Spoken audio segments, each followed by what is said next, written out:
পশ্চিম মেদিনীপুরের শালবনী, সেখানে আবার নেতার দাদাগিরি কিরকম না, ডাক্তার বাড়িতে রোগী দেখতে যেতে চাননি, ডাক্তার রোগী দেখতে বাড়িতে যেতে চাননি, এবার সেখানে নেতা বলছে তারপরেও ডাক্তার যেতে চাননি। আর কি ছাড়া যায়? ডাক্তারকে বেধড়ক মারধর। শোভন আছে আমার সঙ্গে। শোভন, কোথাকার ঘটনা এবং নেতা কিভাবে জড়িয়ে পড়লেন? রোগীর বাড়ির লোক ডাক্তারকে ডাকতে আসবেন, ডাক্তার যাবেন না কি যাবেন, তার মধ্যে নেতা কিভাবে জড়িয়ে পড়লেন?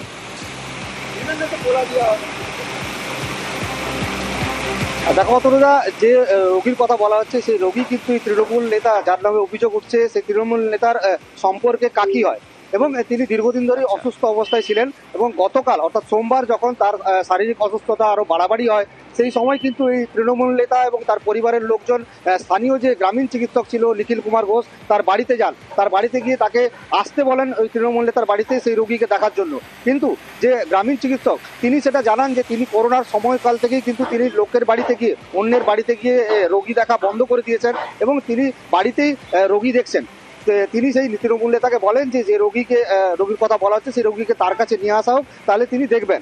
কিন্তু এর পরেই কিন্তু যে তৃণমূল নেতা চটে যান এবং তিনি রীতিমতো তাকে মারধর করেন বলে অভিযোগ, এবং মারধর করে তাকে সেখান থেকে বাড়ি থেকে তুলে নিয়ে গিয়ে কিন্তু নিজের বাড়িতে নিয়ে যান সেই রোগীকে দেখার জন্য। এবং চিকিৎসকের অভিযোগ এমনটাই যে তার যখন বাড়িতে গিয়ে তিনি দেখেন তার অনেক আগেই কিন্তু সেই রোগীর মৃত্যু হয়েছে।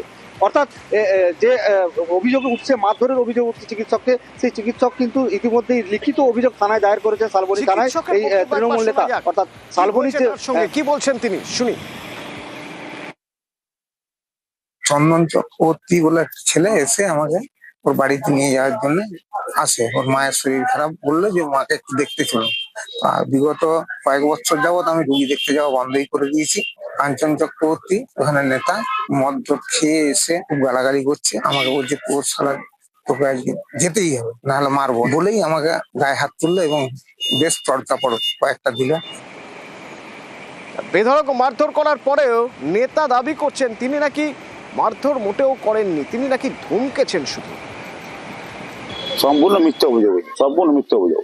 কমপ্লেন তো যে কেউ তো করতেই পারে, করছে দাদা। 4 বার গেছিলেন চেম্বারে, 4 বার গেছিলেন, উনি আসেননি। দিয়ে তারপর আপনি যান? আমি যাই, আমি উনাকে দমকিলি আসি। উনি তো বিজেপি করে না। সামাজিক লজ্জা, মেদিনীপুরের লজ্জা। একজন ডাক্তারের উপরে তৃণমূলের নেতা পরিকল্পিতভাবে তাকে হামলা করা হয়েছে, তার উপরে তাকে মারধর করা হয়েছে, অথচ তিনি কমপ্লেন করেছেন শালবনী থানায়। এখনো পর্যন্ত কাউকে অ্যারেস্ট করা হয়নি। স্পেসিফিক কাঞ্চন সহ যাদের বিরুদ্ধে অভিযোগ ডাক্তারবাবু এনেছেন লিখিত ভাবে, তাদেরকে অবিলম্বে গ্রেপ্তার করতে হবে, দৃষ্টান্তমূলক শাস্তি দিতে হবে।